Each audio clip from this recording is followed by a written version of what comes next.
Hello. My name is Kallista, and welcome back to Pillars of Eternity. In the last episode, we were having a quick wee chat with the Grieving Mother. We were able to explain what we saw in her memories, and she was telling us all about the birthing bell. We do have that conversation to continue on with. Now, you may have noticed I have a different party, and some of them are looking a little different. Pelagina has no shoes. I'm sorry, lovey.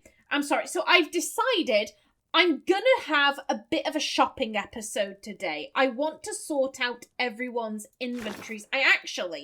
I made... This is all of the equipment. This is all of the equipment for the various different people. So, personally, I'm not one for, creating builds and sorting out inventories. That's not how I have fun. That really isn't how I have fun. I know some people, they get so much joy out of, okay, I'm going to create this really OP build and I'm going to find the best equipment that synergizes what I've got going on. Yeah, I don't do that. No. No, thank you. So I found some equipment sets that should go well with the builds I've been using. So today, we're going to go around to all the merchants. We are going to go around to all the merchants just to see if we can pick up... There's a lot of rings of deflection and rings of protection. So many of these rings are on so many of these characters. So yeah, this episode is just going to be quite chill. Quite chill, nothing major. Hopefully, fingers crossed. Now then, first things first, I want to carry on with our chat. Your mind comes bearing questions, Watcher. I had questions for you.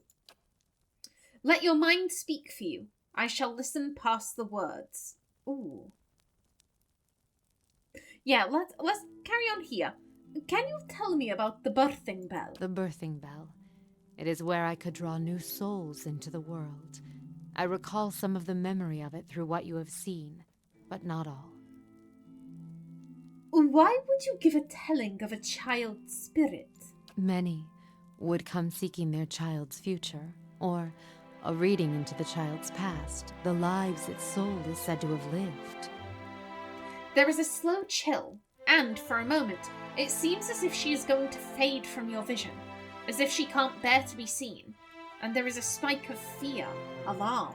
Such things are not mine to see. I meant no offense. Oddly enough, it feels like she's not speaking to you. It feels like she's speaking to an audience. The air takes on a curious edge, a chill which persists for a sharp moment, then fades into a dull fear. You feel the word, Watcher, resounding in her mind. Yeah, we'll come back to this. Let's try that again. I didn't know you had the ability to read souls. That sight, past lives, future lives. There is a slight hesitation in the Grieving Mother.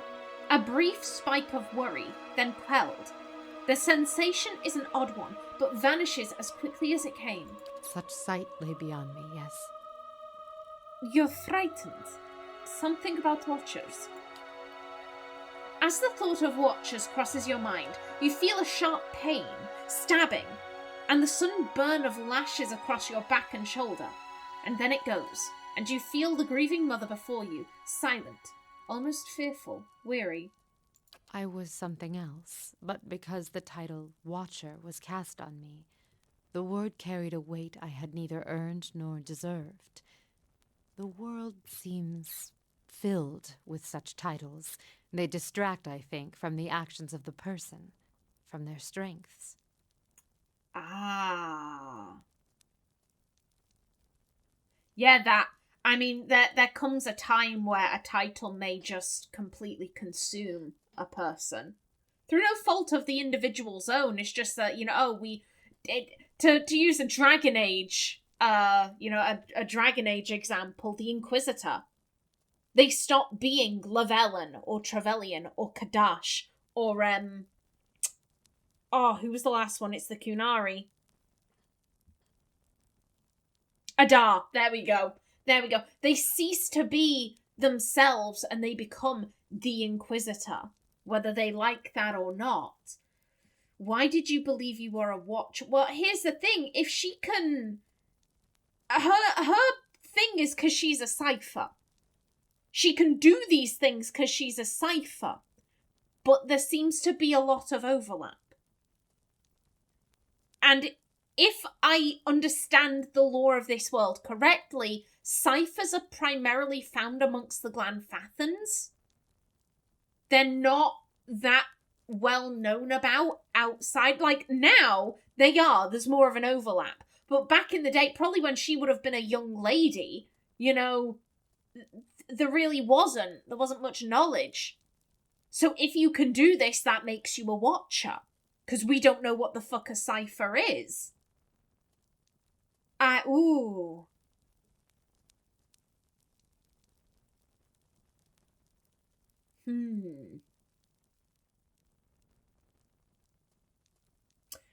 I'm drawn to this.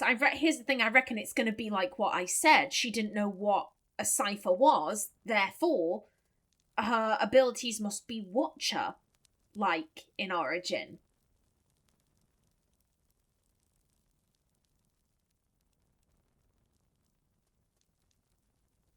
I'm thinking Ximena grew up in the Valian Republics. You know, she's always known what animancy is, because animancy is viewed differently over there than it is here. If she's local, we don't know where the Grieving Mother comes from. But maybe wherever she comes from, animancy isn't very, you know, it's not particularly spoken about. As such, you would get that confusion. Maybe that's what Ximena's thinking. Why did you believe you were a watcher? Excuse me. The world has many corners, and in some corners the name Watcher is more known. It is an easier title than others, and at times it is easier to wear. Placing a title upon what is unknown can dispel the fear of it, and I did not fight it. I even believed it true, though I knew little of the ways of Watchers. It even granted me strength. Yeah. Yeah, if people just think she's got weird abilities, then, I mean, in this time period, you're likely to be beaten to death for being a witch. I mean, you know, we've got people sacrificing virgins because they think, oh, this'll stop the Hollowborn. If people know what a watcher is, then it makes her abilities less scary. I was able to see the thoughts of others, shape them, and help guide souls. Watcher seemed enough, and the name seemed to matter little in the light of one's acts. But if they came to read their child's souls, what did you tell them? I drew upon the present. I felt the soul of the mother before me, and used that to tell the child's path, to give it a voice. If only the thoughts of the mother and the emotions that lie beneath were mine to impart. I did, and so I used that as the telling of their child's future. So you bullshitted. Okay, I mean, it's fair. Like, I'm not saying that, like, oh, you're doing something evil, you bullshitted. Like, I don't mean it like that. I mean it as a statement rather than any kind of, like, emotional response.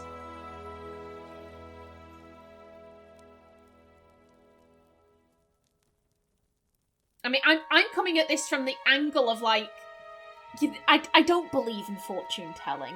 I don't believe, like, if you believe in that, then that's grand. But for me personally, I don't think it is possible to read, you know, like, oh, what's this baby gonna do? What's in store for them? What does their soul say? Like, I don't think you can do that. So, you know, looking at the mam and going, okay, well, the mam's like this, so she's probably gonna push her kid towards these paths, you know, and we'll make it happy, you know, so that no one worries. Like, I don't necessarily view that as a bad thing. Of course, this is a world where, you know, souls very much exist. We know that because people keep coming back. The souls recycle and, you know, in a past life you were X person and now you're Y person, blah, blah, blah, blah, blah. Then again, Ximena bullshits all the goddamn time. She probably wouldn't give a shit either. She wouldn't give a shit about whether or not you're being true. Like, if you're making someone feel, like, more secure, oh, my child's gonna grow up to have a good future, like, where's the harm in that? Where's the harm in that? What if it turned out to be untrue? We've said a lot of untrue things. We've said so many untrue things. Yeah, I guess what if the feeling you got from the man was a negative one? What would you do then? And what if the mother's emotions were painful, hurtful? One must guard oneself when drawing upon the thoughts of another. The pain of a mother's rage and disdain. It can be a powerful poison. So you shape their thoughts, made the readings true. You sound like you speak from experience. Ooh.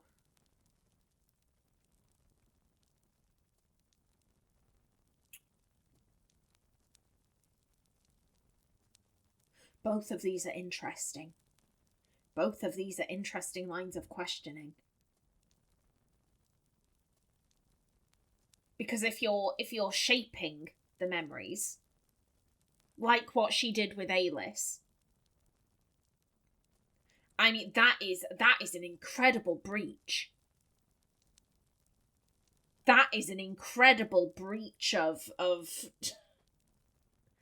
just someone else's right to privacy, I guess, right to their own thoughts, right to their own feelings. I mean, you can make the argument of like, well, if it makes them a better mother, then, you know, where's the harm? To which I would say, well, that's a very slippery slope. That's a very slippery slope, because here's the thing. What is good? What is right? There are many, many people out there who have beliefs that I consider to be hateful. Like, it's just... It opens the door for people who have racist beliefs to be like, oh, you're not racist? Well, I'm gonna implant these racist thoughts into your head because I believe that this minority group to be inferior because of the colour of their skin, the shape of their skull, their religious beliefs, like whatever. I believe these people to be inferior. You don't. Well, I consider that a failing on your part, so I'm gonna fuck with your memories to make you believe what I believe. Like, that's not right. That's not right. And so even in this case where it's like, oh, well, surely it's for the better, who are we to say what is better? Who are we to say that? I'm not the morality police. Like, I don't think any one person has the right to make that decision on what is better. Because as soon as we start doing that, it opens the floodgates for people who have horrific views to start saying, well, if you know what's better, I know what's better. Like, ooh. Yeah, number 1 is interesting because it's a moral quandary. Number 2 is interesting because we're learning about the Grieving Mother herself. Sounds like you speak from experience. What's the powerful poison you consumed? Ooh. Oh, this is... I feel like me and Ximena would have completely different views on this. Maybe not views, but interests. I'm interested in the moral quandary. I don't think Ximena's not a philosopher. She's not a philosopher. She's done so many bad things over the course of her life, and she knows damn well she's gonna do bad things in the future. Ximena doesn't necessarily waste her time thinking about what is moral, what is right. She wants to get to know these people. I want to learn about your past. I don't necessarily want to have a moral debate with you. I will happily. But if she has to choose between one or the other, she wants to learn someone's personal history. I want to have a moral debate. Oh, boo. Curse you, Ximena. Curse you. You sound like you speak from experience. Yes, and I live with that weakness still. I have learned to shield myself from such edged thoughts, strip them away, and to tell a clearer picture of the child. I don't understand. This is my calling, to show them the life I see before them, and even greater, make them believe it. Ah, that is not what a watcher... Well, she's not a watcher. That's not what a watcher does. We do not shape minds, we see them as they are. So you twisted the mother's feelings for their children. Why would you do such a thing? Because she believes it to be right. She believes it to be right. And here's the thing, whether or not it is right, in my opinion, it's kind of moot. You don't have the right to go around moulding someone else's thoughts. Because why do you get that right? Why do you get that right and not Kevin, who's a horrific racist? Like, why? Like, what?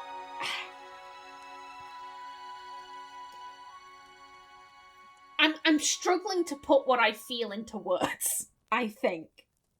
It's not that I want Kevin, who is a horrific racist, to have that right. It's that no one should have that right. No one should have that, and no one can possibly say, I am the moral arbiter of society. I think X, Y, and Z is good. I think A, B, C is bad. Because there are going to be people out there who have just as much conviction when they say, oh, no, A, B, C isn't bad. A, B, C is good. A, B, C is good. And X, Y, Z, you think that's good. No, I think it's bad. Their conviction is just as strong as yours. And if you start saying, oh, well, I know what is best. I know what is best. Therefore, I can fuck with other people's memories. That opens the door for someone horrific to go, well, I know what I think is best. I know what is best for other people. I will start fucking with people's memories. No one should have this power. No one should have this power. It opens the door for heinous individuals. Like, no.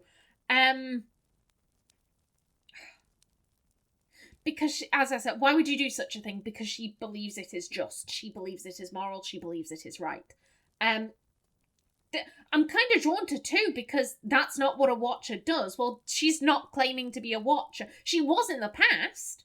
She was in the past because it sounds like she didn't know that she was a cipher. And so, oh, well, what's the closest thing that I am aware of? A watcher. That must be what I am. And she's since realised, oh, yeah, no, that's not quite right. I'm not a watcher. I'm something else. So it doesn't matter what a watcher does. She's not a watcher. So, yeah, you're twisting people's feelings. So you twisted the mother... Let's try that again. So you twisted the mother's feelings for their children. Even the most strongly worded tells may not be enough to save a child and allow it to be born. If I have the strength to strip away the stem of a mother's spite to expose kindness, weave nurturing from disdain and neglect, then that is my calling.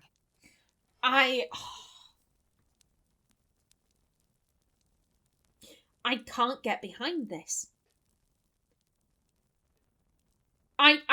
I'm probably in the minority there because, as you said, you strip away the stem of a mother's spite to expose kindness. We've nurturing from disdain and neglect. That is wonderful. That is wonderful. If you are helping someone, if you're putting someone through therapy, if the mother realises I have an issue with my personality, so I'm going to get some help so that I'm not a shit man, and you as a therapist are aiding in this. But I think for me, one of the most important things, something I value, is I guess the sanctity of my own mind. My ability to think for myself, to feel for myself. I don't like people coming and saying, oh, you should feel this way, you should think this way. And I'm not even talking about anything particularly deep. I'm talking if I'm playing a game and I don't like a character, and I've got a bunch of people sending me death threats. Kaito rears his ugly head. I played Danganronpa 3 and I didn't like a character and a bunch of people sent me death threats. It was bullshit. Yeah, having a bunch of people being like, oh, fuck you, bitch. Kaito's the best. How could you not like him? You should love him, you bitch. Die in a fire. Yeah, that doesn't make me like him. That does not make me like him. Like, no, thank you. Just because you like this character doesn't mean I have to like this character. Just because you hate that character doesn't mean I have to hate that character. I am an individual. I am an adult. I am entitled to my own thoughts and feelings. And just because someone else believes those thoughts and feelings to be wrong, like, that doesn't mean I have to follow someone else's way of thinking. And I apply that to everyone because I wouldn't want someone incoming telling me what to think, what to feel. I'm not going to tell that to someone else. It's just, if you do have a negligent ma'am, someone who's going to treat a child badly, then I don't think you should be using mental manipulation on the ma'am. I think you should be getting the child away from them. Take the child and give them to someone who's going to be a good man. Like, I'm not someone who believes, oh, adoption is abhorrent. People should stay with their blood. No balls to that. Blood doesn't make a parent. Blood doesn't make a parent. I don't think it's, like, oh, they need to stay with their own. Balls to that. Balls to that. Anyone can be a man. Anyone can be a dad, regardless of whether or not they're related to the child. I don't think you have the right to fuck with someone's personality. Just get the kid away from them. Just get the kid away from them and give them to a decent parent. And with the weight of Watcher behind my thoughts, these tells gained strength. Strength I never possessed on my own. They believed. And what they believed became the truth. With each child that was set upon that path, the title of Watcher became stronger. You must understand, without such weight upon my words, many lives would have been lost, drowned, cast in the lake beyond the bell. Now the trail to the lake is lost and reclaimed by the forest, as was meant. A Watcher was not there to look over us, but it was a Watcher that saved them, and with a Watcher's strength, children were born, were cared for, and grew strong. Yeah, to inflict your will on another, that is not reading, that is control. It seems your readings were necessary. I see. She was doing something objectively good, I think. Making the mams want to care for their babies. But on a subjective level, I can't get behind this because those women deserved to be able to feel. They deserved to be able to feel their feelings, even if they were bad, even if they were negative and wrong. Like, who made you judge, jury, and executioner? Who gave you the right to say, no, your feelings aren't okay? Like, I disagree with your feelings. Like, I'm instead gonna make you love and care for this baby. Like, just take the baby away. Give the baby to someone who wants it. Like, I think most people would say she's doing a good thing, but on a personal level, I can't get behind this. I can't get behind this. No. I am drawn to this for Ximena because Ximena values freedom.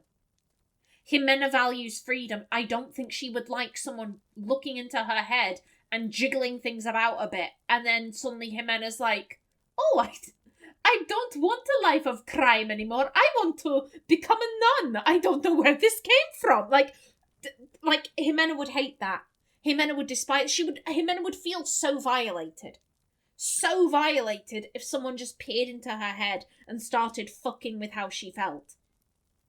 even if it was for the better, like as I said, Ximena leaves a life of crime and she becomes a nun, or she opens a shop. She teaches acting. She opens an acting school. All of these would be much better than her doing crime, but that's not someone else's decision to make. That's Ximena's decision. You are robbing her of her ability to choose, to decide.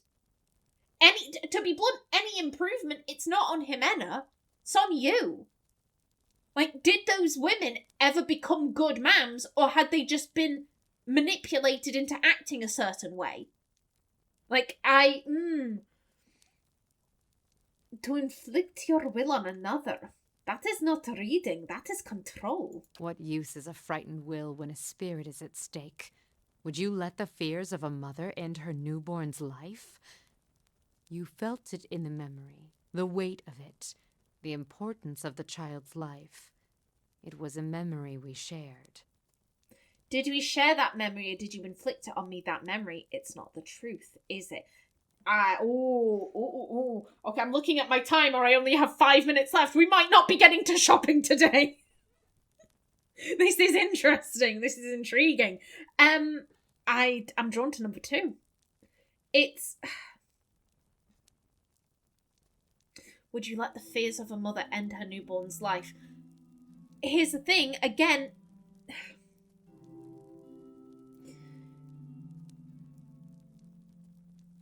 The mother can give up the child. The mother can give up the child. The child can be adopted. If we're talking of abortion, then, quite frankly, I'm pro-choice. I'm pro-choice. So if we're talking about abortion, yes, I would let the fears of a mother end her... Well, you're saying newborn. Newborn, not unborn, so we're not talking about abortion here. But, as I said, I'm pro-choice. If someone feels like I need to get an abortion, I want to get an abortion, I support you in that right. In the case of a newborn, you can just take the baby and give it to someone else. You say, no, you don't have to go drown the baby in the lake. I'm gonna go give them to someone who wants them. You don't need to fuck with someone's head to do that. You can just be like, oh, I'll save you the bother. You don't have to make that trip to the lake. I'll take the kid to Jan. Jan's wanted a baby for years. Like, you don't need to fuck with someone's head to save the life of a baby. Just don't let the man take the baby to the lake. Like, this is, I feel like you have not considered adoption in this. I feel like you have not considered adoption. I don't think she did. She seemed really fucking confused. It seems like these are memories that she can't remember. So I think if she did inflict it on us, it was subconscious. I'm more intrigued by this. You can fuck with memory. How do we know that anything we see of yours is true? That memory, it's not the truth, is it? And suddenly there is a rasping cry across her consciousness. She raises her hands and you see the chimes draped from them, yet they make no sound as she moves. A greater good was done, and children were saved. It is a choice you may be forced to make one day, and when faced with it, you will make the same one. Madam, fuck off. Yes, I am certain I will. I refuse to exercise that kind of control over others, even for a greater good. When that happens, I'll be making my own choice. Ooh, it's between 2 and 3. It's between 2 and 3 because, yes, I'm certain I will. Well, who's to say what's going on? Who's to say what's going to happen in the future? Like, I don't fucking know.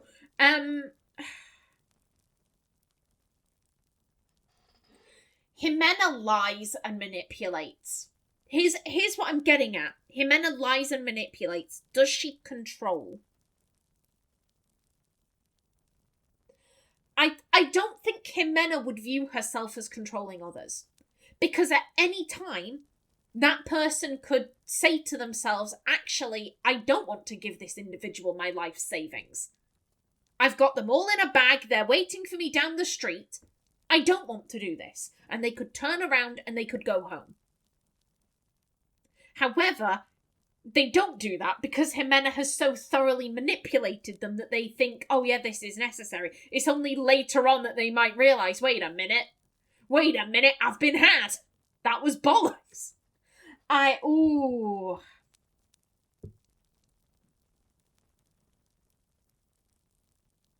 can see a little bit of hypocrisy here. Because like I said, Ximena manipulates people so thoroughly that they might as well be controlled. But I don't think she'd view it like that.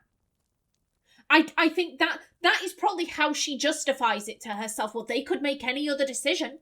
They don't have to do what I've asked them to. They don't have to do anything I say. They're choosing to do as I say, and that's give me their life savings. They're choosing to give me all of this money. I'm not controlling them. I'm not fucking with them. I'm not mind controlling them, am I?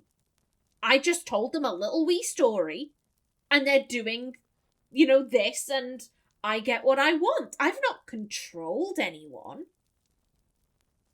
When you could absolutely make a case for, yes, you have. You've manipulated them. You've manipulated them thoroughly. They think this is their only option.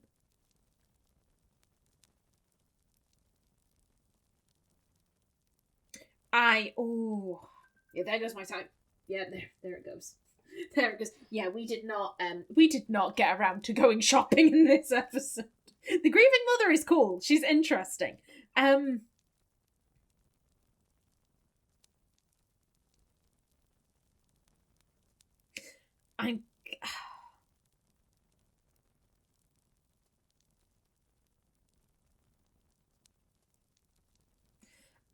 drawn to number 2. I am drawn to number 2. I think Ximena doesn't view herself as controlling anyone. She manipulates the fuck out of people, but I don't think she'd view herself as controlling anyone. I refuse to exercise that kind of control over others, even for a greater good. This choice is not yours to make, Watcher. You will do as the world needs, as its children need. It is greater than you and your twist of sight. Madam. Madam. You don't get to tell me what to do. Let's continue our journey for now. Oh, that was an interesting conversation. And we still have more.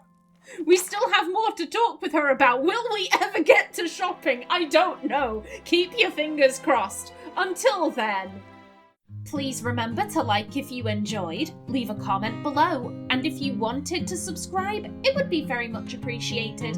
A special thanks to my channel members such as SM2K, Christopher K. Davies, CGG, The Named User, and Kevin Bicknell. I've been Kallista. Thanks for watching, and see you in the next episode.